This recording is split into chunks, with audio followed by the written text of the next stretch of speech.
Yung gusto nila. Ah.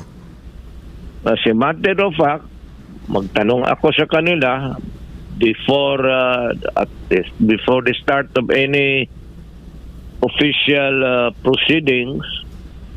Sabihin ko sa anong gusto ninyo na marinig ninyo sa bunganga ko?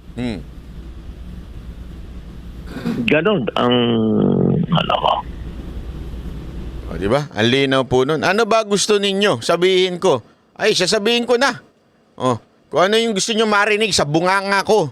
Ano yung gusto ninyong... kasi alam mo, yan ang problema sa nagtatanong at sa nanananong. Magkaiba po yun eh. Yung nagtatanong, gusto talagang malaman yung sagot. Di ba? Yung nagtatanong dahil gustong matuto, nagtatanong dahil hindi niya talaga alam. Iba naman yung nanananong. Ano yung nanananong? Nanananong yung may sagot.